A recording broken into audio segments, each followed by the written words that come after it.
Welcome back. National apex committee में मईशत अमनुमान समेत दीगर अमूर पर अहम फैसले कर लिए गए। निगरान वज़ीर दाखिला सरफराज बुगटी ने कहा कि पाकिस्तान ने गैर कानूनी तौर पर मुल्क में मुकीम गैर मुल्कियों को 1 नवंबर तक मुल्क छोड़ने की डेडलाइन दे दी।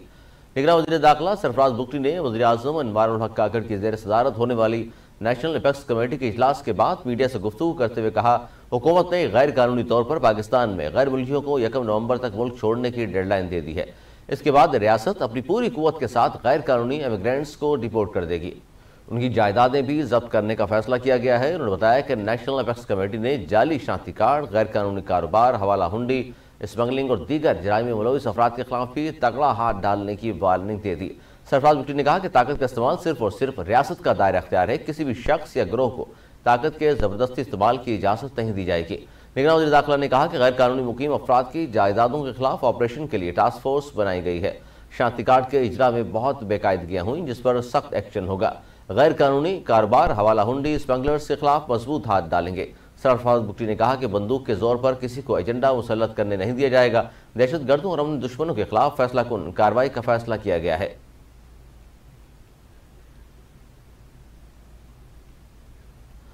लाहौर के इंसदाद दहशतगर्दी की अदालत ने जिना हाउस जलाओ गिराओ केस में साबिक वफाकी वज़ीर उमर, चेयरमैन PTI की बहनों अलीमा खान और उस्मा खान की अबूरी जमानत में 16 अक्टूबर तक तौसीक कर दी।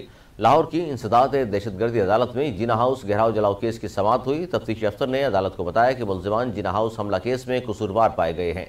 JIT ने तीनों मुल्जिमान को गुनाहगार लिखा है। पुलिस को तफ्तीश के लिए तीनों की गिरफ्तारी मतलूब है। अलीमा खान की मौके पर मौजूदगी पाई गई। मुल्जिमान के वकील ने अदालत को बताया कि अलीमा खान और उस्मा खान मुकदमे में नामजद नहीं, बयान दिखाए जाएं जिनकी रोशनी में हमें कसूरवार करार दिया गया। तफ्तीशी अफसर ने कहा कि हम इनको 161 के तमाम बयान दिखा देते हैं।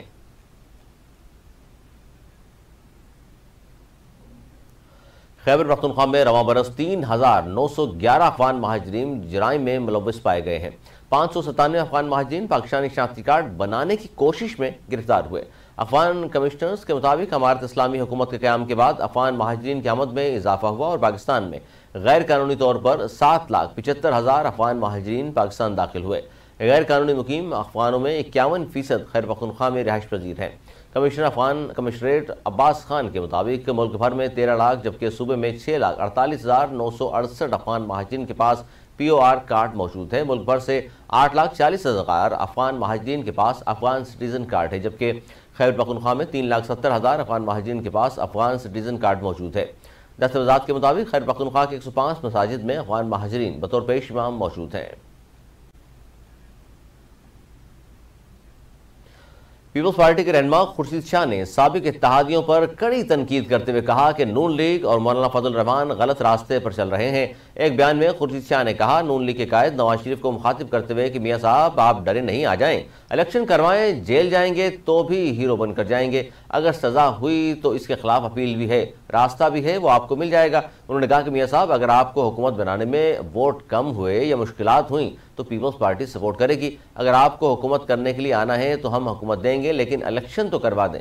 PP रहनुमा ने कहा, नून लीग और मौलाना फजल रहमान गलत रास्ते पर चल रहे हैं, इनको अंधेरे के सिवा कुछ नहीं मिलेगा। कराची में इंसाफ हाउस के बाहर सिक्योरिटी पर तैनात पुलिस एहलकारों पर नामालूम अफराद ने हमला कर दिया। पुलिस के मुताबिक नामालूम अफराद ने पुलिस एहलकारों की वर्दियां फाड़ दी और असलाह छीनने की कोशिश भी की। इस वाक़े से मुतल्लिक पुलिस ने कहा कि हमलावर ने गश्त पर मामूर मोबाइल पर भी पथराव किया। मज़ीद नफरी आने पर हमलावर पथराव और फायरिंग करते हुए फरार हो गए। पुलिस के मुताबिक हमलावर की तादाद 20 से 25 थी। सर्चिंग के दौरान 30 बोर पिस्टल और 4 राउंड बरामद हुए। वाक़े की तहकीकात की जा रही है। वाक़या टीपू सुल्तान थाने की हदूद में पेश आया। पुलिस के मुताबिक वाक़े का मुकदमा नामालूम अफराद के खिलाफ दर्ज कर लिया गया है। मुकदमा थाना टीपू सुल्तान में ASI शमून दानियाल की मुद्दत में दर्ज किया गया है। पुलिस के मुताबिक मुकदमा हंगामा आराई, पुलिस एहलकारों पर हमला करने और तशद्दुद की दफात के तहत दर्ज किया गया है। दर्ज मुकदमे के मतन के मुताबिक मोटरसाइकिलों पर सवार 20 से 25 अफराद इंसाफ हाउस के बाहर आए। मुल्जिमान ने इंसाफ हाउस के बाहर नारेबाजी की। नामालूम अफराद डंडों, लाठियों और आतिशी असले से लेस थे। दर्ज मुकदमे के मतन के मुताबिक सर्चिंग के दौरान 30 बोर पिस्तौल और 4 राउंड मिले हैं।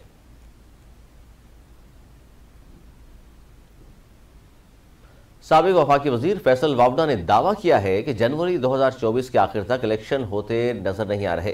फैसल बावड़ा ने कहा कि नून लीग का सॉफ्टवेयर अपडेट हो गया है, नवाज शरीफ को वतन वापस नहीं आना चाहिए। उन्होंने कहा कि मरियम नवाज के जलसे में 500 लोग नहीं थे तो 5 लाख लोग मीनार पाकिस्तान कैसे आएंगे। साबिक वफाकी वजीर ने मजीद कहा कि जलसे में 25,000 लोग होते तो सियासी जमातें कहती 2.5 लाख लोग हैं। उनका कहना था कि गैर कानूनी तौर पर मुकीम अफराद के खिलाफ क्रैकडाउन का फैसला निगरान हुकूमत का नहीं।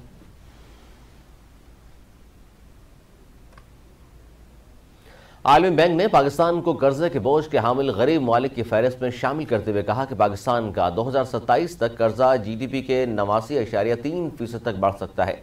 आलमी बैंक के हुकाम ने कहा कि पाकिस्तान के अरकान पार्लियामेंट, काबीना के अरकान, वज़ीर खजाना, काबीना कमेटी और कायमा कमेटियों के मेंबरान टैक्स पॉलिसी को मुरतब करने में बर्दाश्त असर सूख इस्तेमाल करते हैं जो इस्लाहात को रोकता है। सब्सिडीज़ में कमी के लिए मजमूई टैक्स इक़दाम किए जाएँ और सालाना बुनियादों पर 2,723 अरब रुपये माली खसारे में कमी लाने के लिए अखराजात को कम किया जाए। हुकाम आलमी बैंक के मुताबिक पाकिस्तान का मैक्रो इकनॉमिक आउटलुक गैर यकीनी सूरत हाल का शिकार है और इस्लाहात मौसर अमल दरामद पर इंसार करता है। मुख्तसर मुद्दत के लिए रवा माली साल के बजट और IMF स्टैंड बाई माहिदे, मार्केट की बुनियाद पर करेंसी की कदर का तयन, मॉनिटरिंग व मालियाती पॉलिसी पर अमल दरामद, मैक्रो और सियासी पॉलिसी अदम इस्तेहकाम में कमी से इकनॉमिक इस्तेहकाम आ सकता है। आलमी बैंक के मुताबिक पाकिस्तान को हाई लिक्विडिटी रिस्क, कम ज़र मुबादला के ज़खायर, गैर मुस्तहकम सियासी माहौल, बैरूनी अकाउंट्स के झटकों के मुतअद्दिद खतरात का सामना है।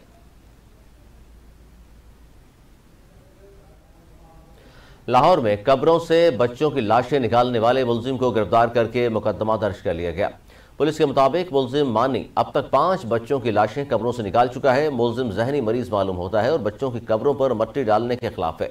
पुलिस का कहना है कि मुलजिम बच्चों की तदफीन के चंद घंटे बाद कब्र से लाश निकाल लेता था और वर्सा को लाश निकालने की इतला भी खुद देता था।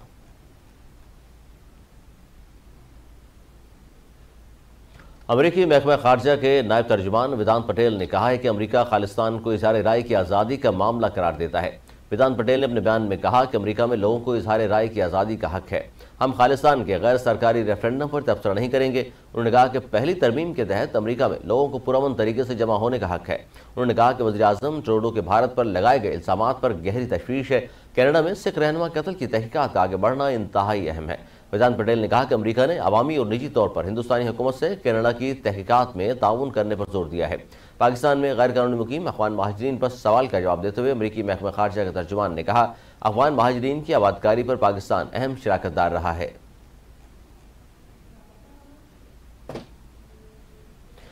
कौमी क्रिकेट टीम के फास्ट बॉलर नसीम शाह के कंधे की सर्जरी मुकम्मल हो गई है। नसीम शाह की सर्जरी लंदन के निजी अस्पताल में कंधे के माहिर सर्जन ने की। डॉक्टर्स के मुताबिक नसीम शाह के कंधे की टेंडन की छोटी सी सर्जरी की गई है। नसीम शाह के कंधे का ऑपरेशन आधे घंटे तक जारी रहा। नसीम शाह 4 से 6 हफ्ते आराम करेंगे और रिहैब मुकम्मल करने के बाद बॉलिंग शुरू कर सकेंगे। नसीम शाह गुज़िश्ता माह एशिया कप में भारत के खिलाफ मैच में कंधे की तकलीफ का शिकार हुए थे। माहिर डॉक्टर्स ने नसीम शाह की सर्जरी की तजवीज़ की थी। कंधे की तकलीफ के बायस Naseem Shah ICC world cup से भी बाहर हुए।